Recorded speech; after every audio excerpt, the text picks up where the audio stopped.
Don't do this.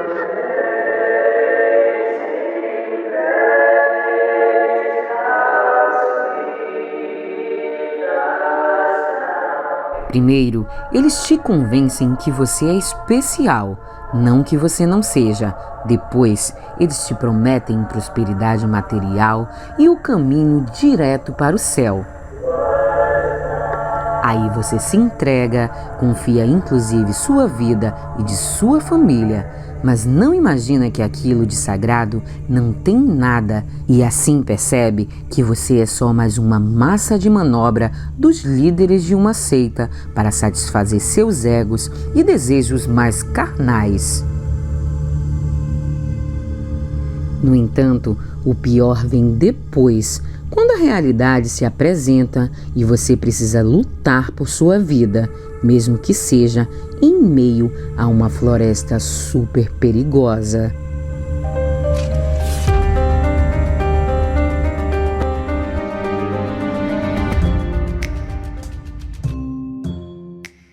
Olá, meus amores, tudo bem? Eu sou Mila Prado e eu tô muito feliz por ter você aqui mais uma vez no meu canal. Gente, a história que eu vou contar hoje é de sobrevivência. Eu amo contar a história de sobrevivência, é sempre bom, aquece o nosso coração. Mas infelizmente não vai aquecer por completo o coração de vocês, porque a história por trás dessa história é realmente muito sinistra. Mas antes de eu ir para a história, eu quero fazer aqueles pedidos carinhosos para vocês. Se você ainda não é inscrito nesse canal e se interessa por esse tipo de conteúdo, eu te convido a se inscrever. Se você já é e ainda não ativou as notificações, ativa para você não perder nenhum fato sinistro a partir de agora. E se puder, deixa aquele like logo agora no começo do vídeo, porque me ajuda muito a produzir muito mais conteúdo para vocês. Fica aqui meu muito obrigada desde já. E agora, bora para a história. No ano de 1964, Gerald Eugene Parks era um homem simples e humilde que morava no interior de Ohio, Estados Unidos, junto com sua família, a esposa Patricia Parks, o filho mais velho Dale, a filha do meio Brenda e a mais nova Tracy. Eles eram cristãos muito devotos à sua fé e frequentavam a igreja local do bairro. Porém, em um certo dia, Gerald ouviu falar sobre um novo pastor que havia aberto uma igreja cristã que era diferente. O pastor realizava feitos notáveis, milagres e todos seus fiéis diziam que ele era o próprio escolhido de Deus para representá-lo na terra. Esse homem pregava sobre a igualdade, liberdade econômica e sobre um mundo onde ninguém iria para a cama dormir com fome. O pastor era um líder que sabia falar bem e convenceu a todos ao seu redor de que tudo o que ele fazia era em nome de Deus. Uma das coisas mais diferentes dessa igreja era que ela era interracial, algo muito difícil de se ver naquela época, onde alguns estados americanos ainda praticavam muito a segregação racial, sendo que muitas igrejas e lugares públicos e privados tinham inclusive ambientes separados para segregar brancos e negros. Gerald e sua família, então, passaram a assistir os cultos, mas até esse momento ele ainda não era membro da igreja, até um dia que eles presenciaram uma mulher que estava na cadeira de rodas e se dizia paraplégica ser curada pelo pastor. E ela, durante o culto, saiu correndo pelos corredores da igreja. Naquele momento, Gerald ficou convencido de que o pastor era mesmo um homem santo, e sua família e ele passaram a frequentar os cultos e agora se tornando os mais novos fiéis. Porém, o que Gerald não sabia é que a mulher da cadeira de rodas, assim como a maioria dos milagres que aconteciam no palco durante as pregações, eram feitos por atores contratados para a realização de falsos milagres. Em 1995, esse líder religioso conseguiu convencer seus fiéis que Deus havia lhe mostrado que uma grande explosão nuclear aconteceria, mas que havia um local no norte da Califórnia, em Redwood Valley, onde todos sobreviveriam.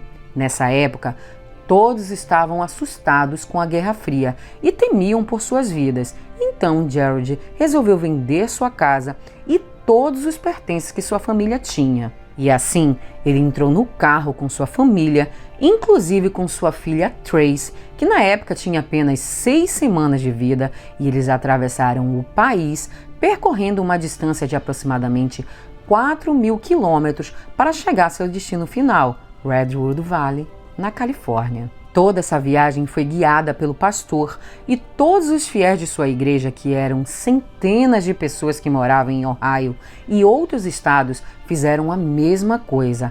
Assim, a maioria dos fiéis se mudaram para um lugar comunitário que era administrado pela igreja. Os moradores dessa comunidade trabalhavam em serviços comuns na cidade e, ao fim de seu turno de trabalho, eles voltavam para a comunidade. Mas, ao invés deles descansarem, eles eram obrigados a passar horas e horas trabalhando nos afazeres que lhes eram dados no local. Mas se você acha que quando eles recebiam um salário, esse dinheiro ficava com eles, você está muito enganado. Na verdade, eles tinham que dar todo o dinheiro para o pastor. A família Parks, no entanto, era uma das poucas famílias que não moravam dentro da comunidade. Na verdade, eles tinham uma casa bem próximo da igreja. Eles trabalhavam normalmente enquanto as crianças iam para a escola, mas eles eram obrigados a ceder 25% da sua renda mensal. Tracy Parks, nossa personagem central do vídeo de hoje, tinha apenas 6 semanas de vida, como eu falei anteriormente.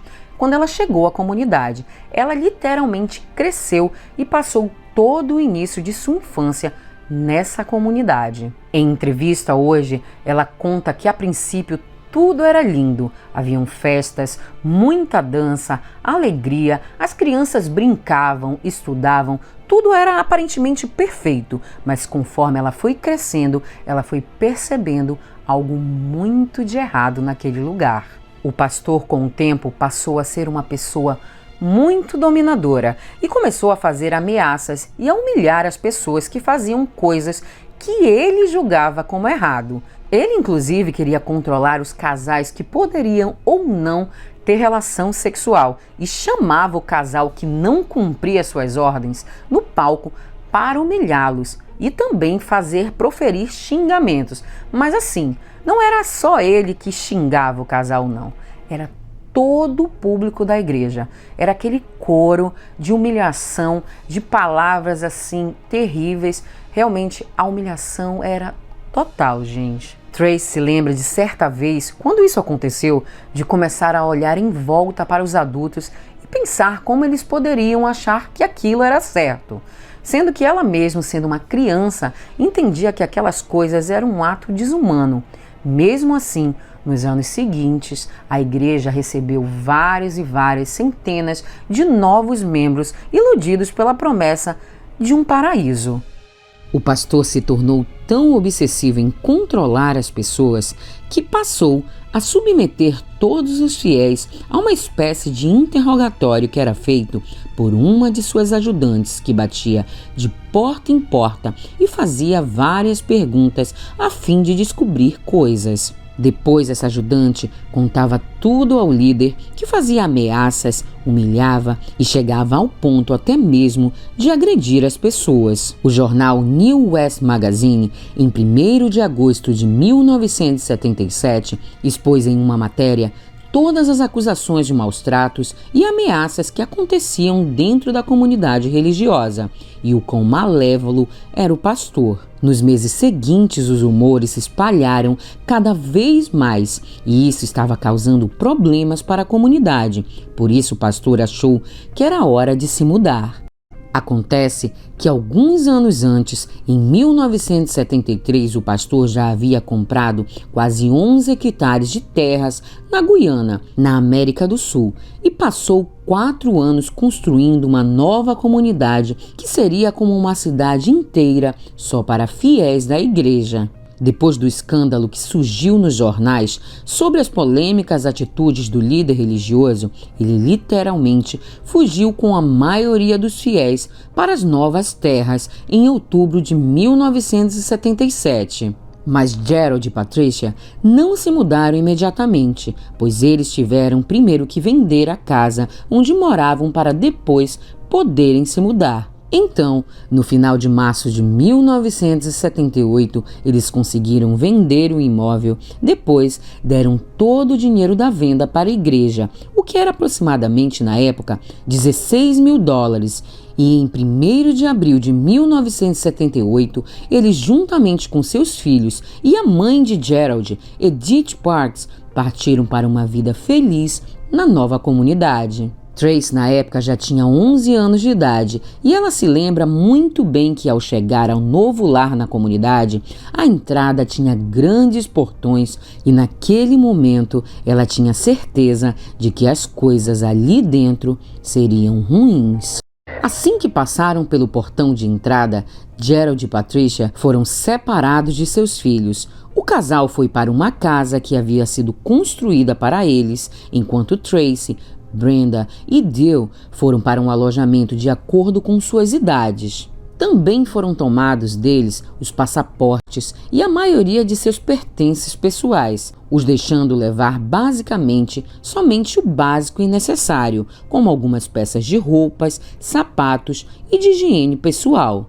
Gerald lembra que imediatamente percebeu que havia cometido o maior erro de sua vida, mas agora já era tarde demais.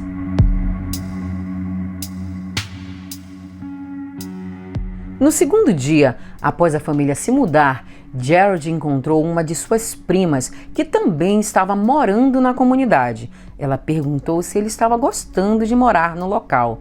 O homem, então, sussurrou um não bem discreto, e isso foi o fim para ele. Foi o suficiente para que ele fosse chamado no palco no culto daquela mesma noite, onde ele foi espancado por sua insolência. Enquanto isso acontecia, Tracy se levantou e tentou ajudar o pai, mas antes que ela fizesse qualquer coisa, ela foi impedida por um adulto que disse que se ela sabia o que era bom, ela ficaria sentadinha ali. E foi assim que ela foi obrigada a ficar assistindo toda aquela cena desconcertante em que seu pai era a vítima. Após esse fato, Tracy foi logo separada de seus pais. Ela disse que se sentiu apavorada, pois ela foi tirada deles sem nem ao menos que fosse avisado com antecedência. O pastor estava cada vez mais agressivo e tratava a todos de forma pior a cada dia que passava. A verdade é que parecia que, por estar em terras estrangeiras e longe das autoridades, em uma comunidade no meio da floresta, o pastor havia liberado de vez um monstro que havia dentro dele. E assim, ele não tinha mais medo de possivelmente sofrer consequências de seus atos.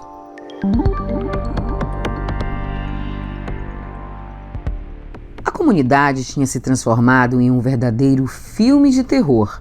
Tracy relata que dormia em um alojamento cheio de crianças da mesma faixa etária e eles eram acordados todos os dias às 6 da manhã com seguranças gritando. Depois, ela ia para o refeitório com as outras crianças, onde eles recebiam uma tigela com arroz frio, cheia de insetos e leite.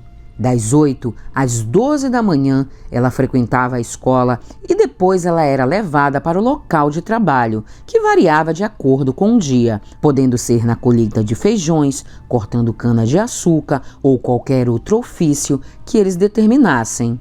Ela passava várias horas debaixo de sol forte e, por ser muito branca, a menina teve por diversas vezes queimaduras de sol em seu corpo que geravam bolhas dolorosas.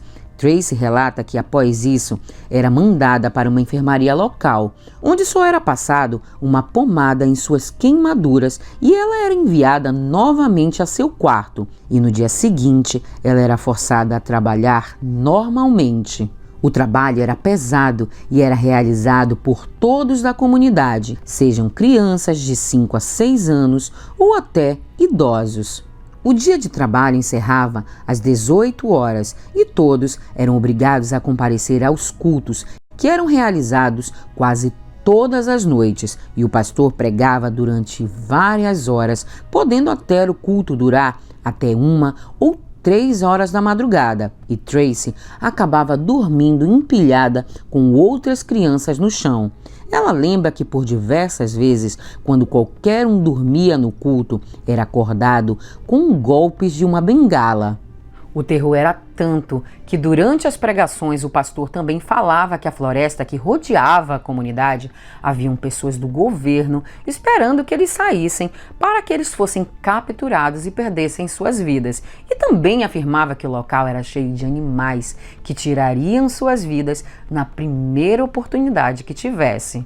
Tracy afirma que mesmo quando criança, ela tinha certeza que tudo isso era para manter a todos tão cansados e com medo que ninguém pensaria em fugir daquele lugar, e que a comunidade tinha sido construída com o propósito ali de anular qualquer tentativa de fuga. E naquele momento ela percebeu que a sua vida e a vida de sua família corriam risco. Mas mesmo com o pastor e os fiéis tendo mudado para a Guiana, os rumores sobre os maus tratos foram crescendo cada vez mais na Califórnia, até que no final de 1978 chegou a informação de que os membros da igreja estavam sendo mantidos contra a sua própria vontade naquele local. Então, em 17 de novembro de 1978, um ano depois das primeiras manchetes, o senador Lil Ryan da Califórnia foi até o local da comunidade, acompanhado de alguns advogados e uma equipe de filmagem da NBC, para investigar o que de fato estava acontecendo ali, pois haviam cidadãos americanos que deveriam ser protegidos pelo governo dos Estados Unidos. Ao chegarem lá, o grupo foi recebido com uma grande festa para todos os mais de 1000 membros da comunidade, que os recepcionaram com muita alegria, dança e comida. Todos que eram questionados pelos repórteres, obviamente respondiam que aquele era o melhor lugar do mundo, que eles estavam felizes e que eram livres para sair quando quisessem. Essa encenação foi feita por todos, pois eles temiam por suas vidas e sabiam que se fizessem algo de errado, a vida de seus entes queridos também corria risco. Então, até as crianças obedeceram. Ao final do dia, o senador anunciou que o que havia vivenciado naquele lugar deixou claro que aquela era a melhor comunidade do mundo. No dia seguinte, em 18 de novembro, Gerald e Patricia foram com os filhos até o senador Lil Ryan e os advogados, e assim disseram que queriam sair da comunidade e pediram ajuda.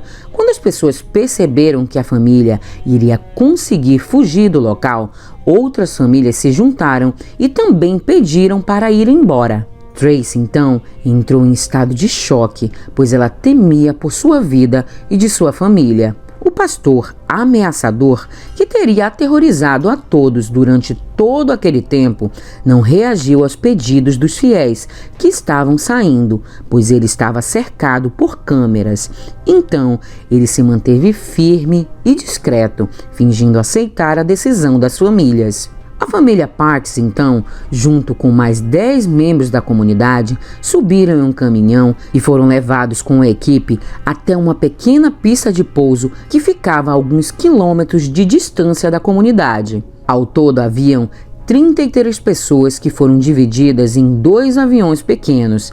Então, Tracy foi separada novamente de sua família. Sua mãe Patricia, a avó Edith, a irmã Brenda e o pai Gerald foram para um avião que era um pouco maior. Já Tracy e seu irmão Dale foram para a aeronave menor. Mas antes que as portas pudessem ser fechadas, enquanto todos ainda estavam embarcando, às 15h15, uma caminhonete chegou até o avião maior com 6 homens armados e atirou contra todos que estavam no local.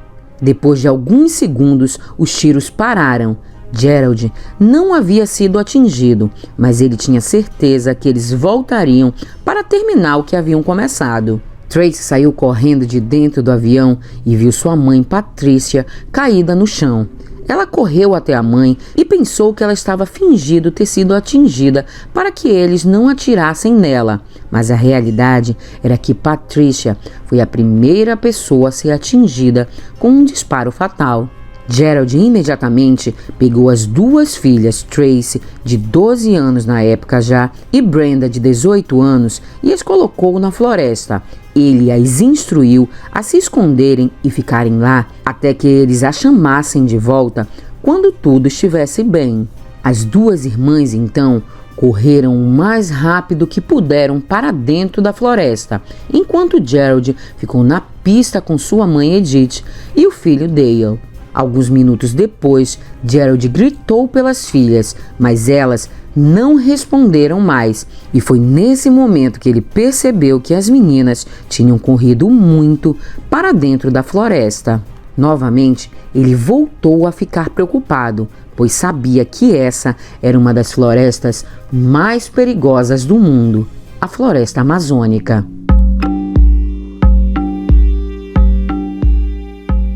Ao todo, 12 pessoas foram baleadas na pista de pouso e 5 delas perderam suas vidas instantaneamente. Entre estas estavam Patricia Parks, o operador de câmera da NBC, e o senador e líder da comitiva, Lew Ryan.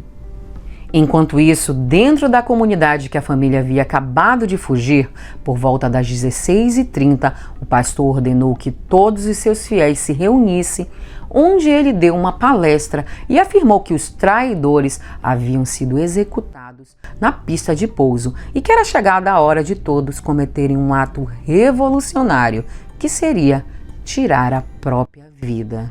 Assim, o pastor Jim Jones, que posteriormente ficaria conhecido por ser um dos seres humanos mais cruéis da história recente da humanidade, obrigou todos seus seguidores a tomarem um suco de uva misturado com uma substância fatal.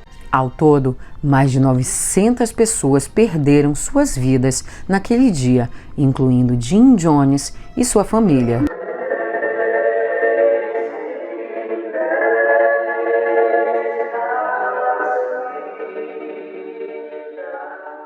Após fugirem, Tracy e Brenda passaram a primeira noite sozinhas na floresta amazônica, com medo de que os capangas do pastor as localizassem e as levassem de volta para o pior lugar do mundo, pois elas não tinham ideia que naquela noite todos já haviam partido. No segundo dia, Tracy acordou muito tonta e muito fraca, com febre, como se tivesse contraído alguma doença. Mesmo com a menina enferma, as irmãs continuaram andando sozinhas pela floresta, sem água ou comida e com medo de serem encontradas. Na noite do segundo dia, Tracy e Brenda teriam ouvido claramente passos de algo se movendo perto delas, mas era tão perto que dava para ouvir a respiração. As garotas estavam em pânico, pois achavam que eram capangas de Jones atrás delas, ou até mesmo algum animal selvagem. Então, elas resolveram ficar imóveis e prenderam a respiração para não chamar atenção. Até que o que lhes amedrontava passou e elas puderam ao menos tentar dormir mais uma noite em meio a todos os perigos da selva.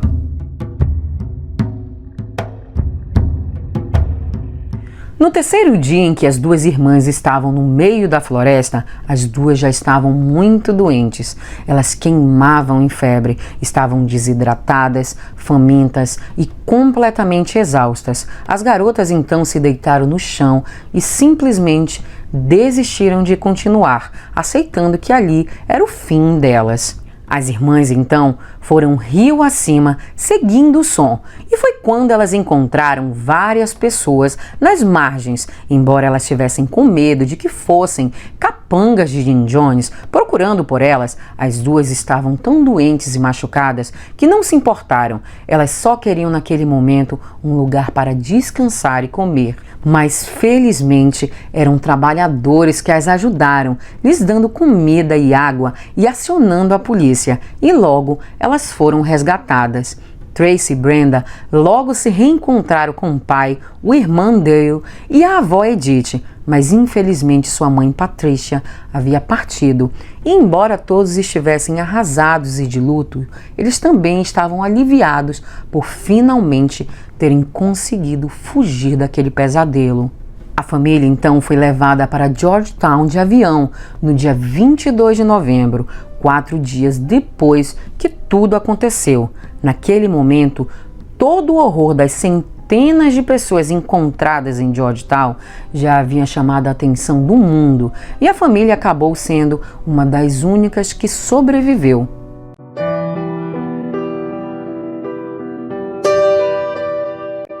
Após tudo o que passaram, os Parks voltaram para Ukiah, na Califórnia, e tentaram continuar suas vidas normalmente. Gerald e Trace são os únicos que ainda falam sobre o evento, enquanto Dale e Brenda decidiram evitar o assunto. Já Edith Parks, a avó da família, faleceu nesse meio tempo por causas naturais. Em uma única declaração, Dale afirmou que uma arma foi apontada para seu peito naquele dia e que o criminoso chegou a apertar o gatilho, mas a arma falhou e por isso ele sobreviveu.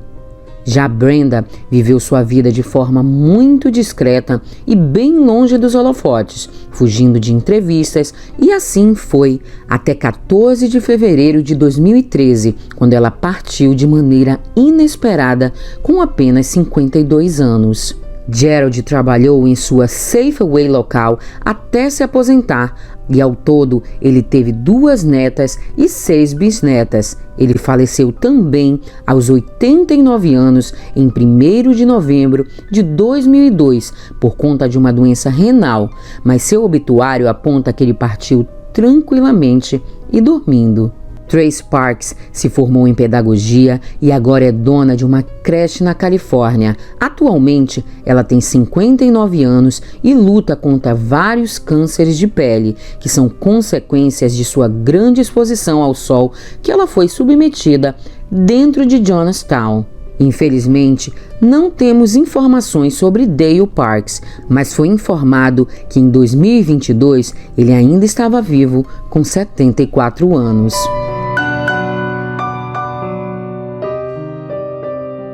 Gente, depois dessa história desconcertante, como o objetivo desse canal é puramente educacional, bora falar um pouco dos mecanismos utilizados para fazer lavagem cerebral em seus seguidores. Eu acho isso muito importante. Olha só. O primeiro é o controle do tempo. Vocês lembram que o Jim Jones mantinha seus fiéis seguidores ocupados o tempo todo? Ou eles estavam trabalhando, ou eles estavam no culto, certo? Isso servia para que esses seguidores ficassem tão exaustos, cansados, que a sua mente simplesmente perdia a capacidade de questionar. Eles perdiam o senso crítico. O segundo é o controle da informação. Resumindo, gente, tudo que não é dito pelo utilizador do método é considerado mentiroso ou inferior, ou seja, o líder da seita e sua ideologia são os donos totais da razão. O terceiro método é a sensação de exclusividade. Os grupos que utilizam esses métodos projetam a percepção de que a ideia deles é o único caminho para o sucesso material ou o caminho tipo para uma salvação espiritual. Como isso, automaticamente eles implementam o pensamento de nós contra eles, ou seja, eu vou para o céu, você não. É essa mentalidade que eles colocam na cabeça dessas pessoas. E a gente vê estudando seitas e seitas que dá certo. A quarta é a retirada da identidade pessoal, geralmente trocando o nome da pessoa, fazendo com que desta forma a pessoa deixe a sua vida passada e identidade para trás. Tipo assim, eu sou amiga, de repente eu viro a luz do sol. Eu começo a ser chamada de luz do sol, entendeu? Então, nesse momento, eles estão tirando a minha identidade, quem eu era antes da seita. E, ao mesmo tempo, eles cortam qualquer vínculo que eu tenha com pessoas do meu passado, com familiares, com amigos. Isso também faz parte da quebra da minha identidade pessoal. Gente, eu citei esses 4 mecanismos, mas eu quero dizer que existem muito mais utilizados por essas pessoas, que a gente passaria aqui horas relatando. E que, como não é a finalidade do vídeo de hoje, quem sabe a gente faça um vídeo só falando sobre isso, ou talvez até uma live que a gente possa debater sobre o assunto. Se vocês acharem essa ideia legal, fala no comentário que vocês querem e a gente arruma isso aí. Pode ser? É isso, meus amores, esse foi o caso sinistro de hoje e eu fiz questão realmente de fazer essa enumeração agora no final, porque é importante a gente aprender a detectar quando as pessoas estão realmente com segundas intenções muito maléficas em relação a gente. Então é muito importante a gente estar com a cabeça bem aberta para saber detectar situações de perigo iminente. Certo? Eu espero ter contribuído com esse caso para que vocês abram suas mentes em relação a alguma coisa que talvez esteja acontecendo ou talvez nem esteja acontecendo na vida de vocês, mas que possa vir a acontecer. Fica aqui meu muito obrigado a quem ficou até aqui. Vamos deixar os corações para essas centenas de pessoas que partiram nesse terrível fato sinistro. E para Tracy, que é uma grande sobrevivente, não só ela, mas a família dela. Fica aqui meu muito obrigada e até o próximo fato sinistro.